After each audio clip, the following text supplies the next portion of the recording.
Hello সবাইকে, good morning. আজকে আবারও একটি নতুন দিন শুরু করছি তোমাদেরকে সঙ্গে নিয়ে।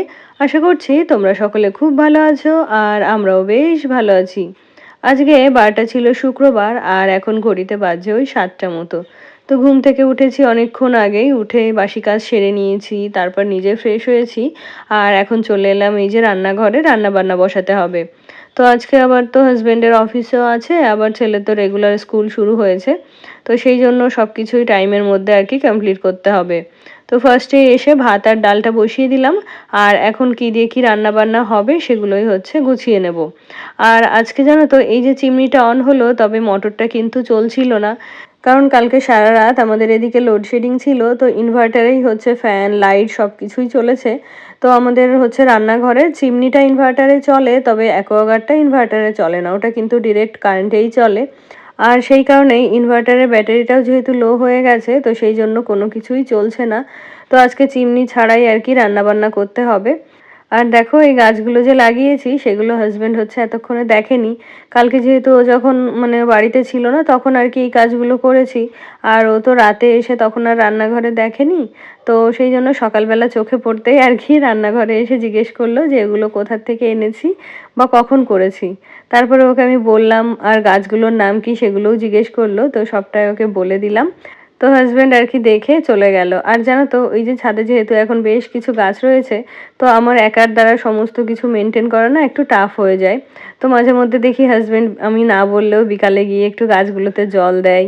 তারপরে কোনোদিন যদি আমার ইচ্ছে না করে, সেদিন যদি আমি বলি তাহলেও কিন্তু সেই গাছগুলোতে জল দিয়ে আসে। তো আমার মনে হয় যে একটা কাজ মানে কোনো কাজ একা করার থেকে দুইজনে যদি মিলেমিশে করা যায় ভাগ ভাগ করে, তাহলে কিন্তু সেই কাজটা অনেক সহজ হয়ে যায়। আর আমার কিন্তু প্রতিদিন ইচ্ছে করে না যে ছাদে গিয়ে গাছগুলোকে জল দিয়ে আসি, তবে হাজবেন্ড যদি বাড়িতে থাকে ওকে বললেও জল দিয়ে আসে। বা এমনও হয় যে আমি জামা কাপড়গুলো কেচে মেলে দিয়ে এসেছি, সেগুলো হাজবেন্ড তুলে নিয়ে এসেছে। তো এই ধরনের কাজগুলোতে হাজবেন্ড আমাকে হেল্প করে, তবে এই রান্না বান্নার কাজে এগুলোতে কিন্তু ও পারে না, কারণ এগুলো জানেই না কিছু। তো যাই হোক, তারপরে দেখো ওদিকে হচ্ছে মিষ্টি কুমড়ো কেটে নিয়েছি। আর এখানে হচ্ছে মাছের মাথা ছিল, তো এই মাছের মাথা দিয়ে ভাবছি মিষ্টি কুমড়ো করব। তো হাজবেন্ডকে জিজ্ঞেস করে নিলাম যে মিষ্টি কুমড়োর মধ্যে মাছের মাথা দিয়ে রান্না করলে খাবে কি না, তো বললো হ্যাঁ খাবে। তারপরে আমি জিজ্ঞেস করলাম যে শুধু মিষ্টি কুমড়ো দেবো, এর মধ্যে কয়েকটা সবজি দিই, যেমন পুঁইয়ের ডাঁটা, তারপরে ওই পটল বেগুন এই যেগুলো হয় আর কি। তো বললো না কোনো সবজি দিতে হবে না, প্লেনই করতে, তাই আর কি শুধুমাত্র মাছের মাথা দিয়ে মিষ্টি কুমড়োটা করব। আর এদিকে দেখো ডালটা সেদ্ধ হয়ে গেছে, তো ডালটার মধ্যে যেহেতু টমেটো দিয়েছি, তো এটাকে নুন দিয়ে আরও কিছুক্ষণ ফুটিয়ে নেব। আর এদিকে হচ্ছে মাছের মাথাগুলো আমি ভেজে নিয়েছি। তো কি বলো তো, যেহেতু চিমনি চলছে না, তাই কিন্তু এই ফোড়ন দেওয়া বলো মাছ ভাজা বলো সবকিছু কিন্তু আমাকে ঢাকা দিয়েই করতে হচ্ছে। আর অন্যান্য দিন যেহেতু আমার ফ্লেমটা বাড়িয়ে একটু হাই ফ্লেমে রান্না বান্না করি, আজকে কিন্তু এই ফোড়ন দেওয়ার সময় হচ্ছে ফ্লেমটাকে একটু কমিয়ে মানে কড়াইটা কম গরম থাকতেই আর কি রান্না বান্না চাপিয়ে দিতে হচ্ছে। না হলে একদম ধোয়া হয়ে রান্নাঘরটা পুরো ভরে যাবে। আর কিছুদিন আগেই যেহেতু রান্নাঘরের সমস্ত কিছু নতুন করে পরিষ্কার করা হয়েছে, টাইলস থেকে শুরু করে নিচের দিকে যে ক্যাবিনেটগুলো আছে, তারপরে অ্যাকোয়াগার্ডটা চিমনিটা সবকিছুই আর কি ভালো করে পরিষ্কার করে নেওয়া হয়েছে। শুধুমাত্র পরিষ্কার করতে বাকি রয়েছে উপরের দিকে যে ক্যাবিনেটগুলো আছে ওগুলো যেহেতু আমি নাগাল পাই না, আর ওগুলো হাজবেন্ড ছাড়া হবেও না, তো সেই জন্য উপরের ওই ক্যাবিনেটগুলো ওগুলো পরিষ্কার করতে বাকি রয়েছে। তো যত বছর ধরে রান্নাঘরটা ব্যবহার করছি তত বছরে কিন্তু একবারও ওই উপরের ক্যাবিনেটগুলো পরিষ্কার করা হয়নি। তো সেই জন্য চিমনি চললেও কিছু তো তেল চিটে ভাব হয়ই। তো সেইটা ভাবছি এখন একবারে পরিষ্কার করে নেব। তো এদিকে হচ্ছে মিষ্টি কুমড়োটা বসিয়ে দিয়েছি। আর এদিকে হচ্ছে কয়েকটা ডিম সেদ্ধ বসাবো। যেহেতু আজকে মাছের ঝোল টোল কিছুই করব না, আজকে শুধু ডাল আর ওই মিষ্টি কুমড়োর তরকারি করব। তো চলো এবারে তোমাদের কিছু কমেন্ট পড়ে ফেলি। তো আমার গত ভিডিওতে কমেন্ট করেছিল বিনতা দিদি ভাই, তো লিখেছে খুব ভালো লাগছে দেখতে পুরো রান্নাঘরটা। থ্যাংক ইউ দিদি ভাই, অনেক ভালোবাসা রইলো তোমার জন্য। আরও কমেন্ট করেছিল ভারতী দিদি ভাই, তো দিদি ভাই লিখেছে খুব সুন্দর হয়েছে রান্নাঘরটা, অনেক বড় লাগছে, অনেক জিনিস রাখতে পারবে, ভালো থেকো বোন। থ্যাংক ইউ দিদি ভাই, তুমিও খুব ভালো থেকো আর তুমিও আমার ভালোবাসা নিও। তো তোমাদেরকে ওই যে বললাম না যে লোডশেডিং কারেন্ট নেই, তো এর মধ্যে কারেন্ট এসেছিল তবে লো ভোল্টেজ ছিল। তাই আর কি এগ বয়লারে ডিমগুলো না বসিয়ে ডিমগুলো হচ্ছে জলেই সেদ্ধ বসিয়ে দিয়েছি। আর যেহেতু ডিম সেদ্ধ হতে অনেক সময় লাগবে, তো সেই কারণে আমার জন্য আর ছেলের জন্য ডিম সেদ্ধ বসিয়েছি, আর হাজব্যান্ডকে যেটা দেব সেটাকে ভাবছি অমলেট করে দেব।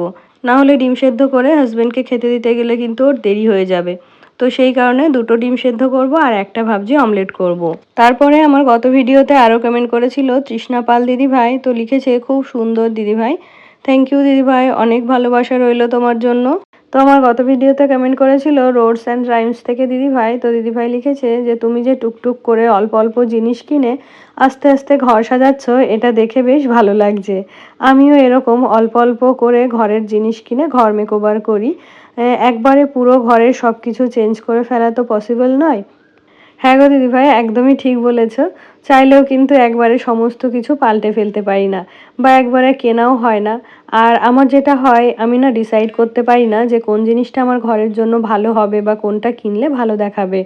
তো অনেক সময় অনেকের ভিডিওতে দেখে ফেলি, তো তখন যদি সেই জিনিসটা আমার ভালো লেগে যায় তাহলে কিন্তু সেই জিনিসটা আমি কিনি।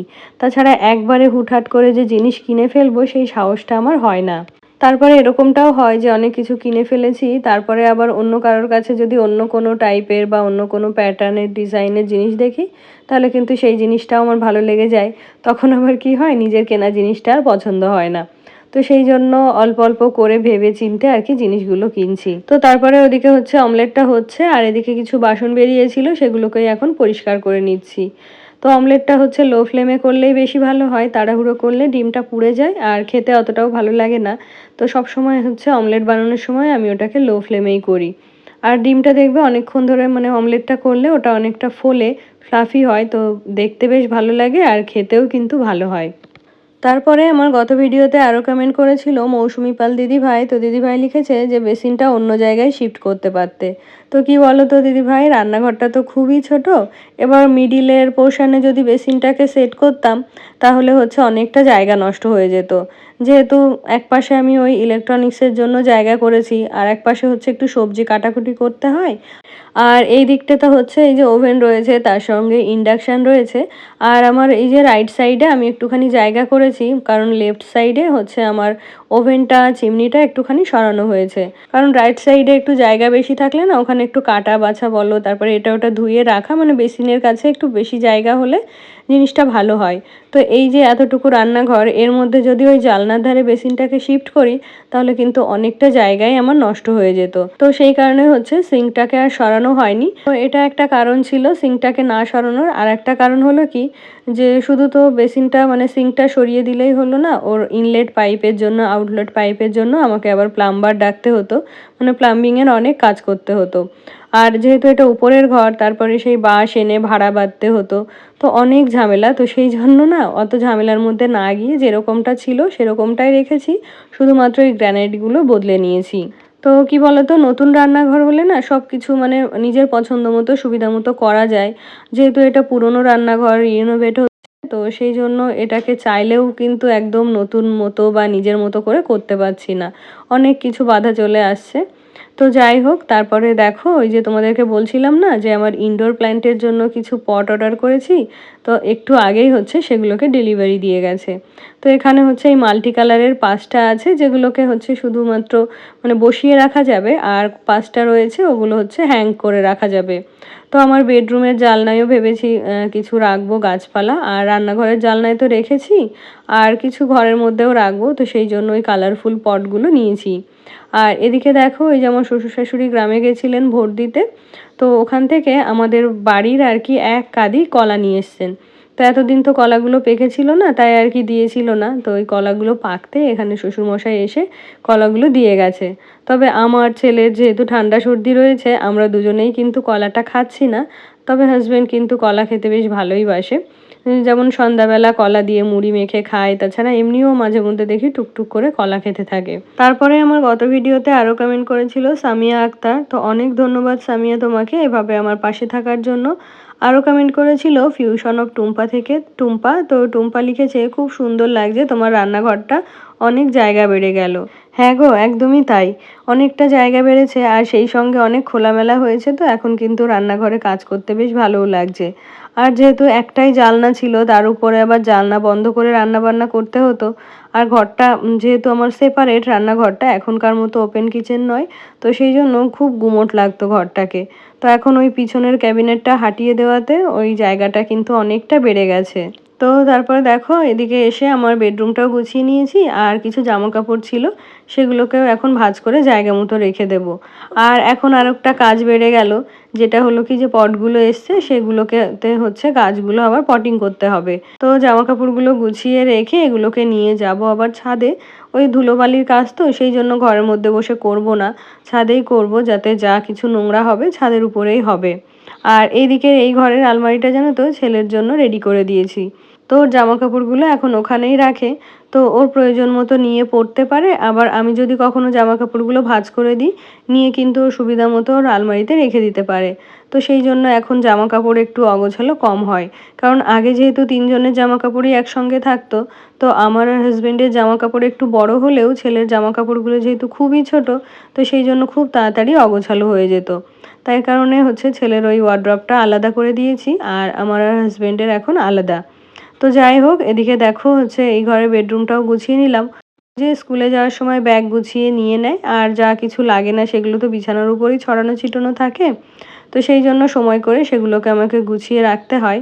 তারপরে আবার বিকালের দিকে পড়া থাকে কখনো কখনো।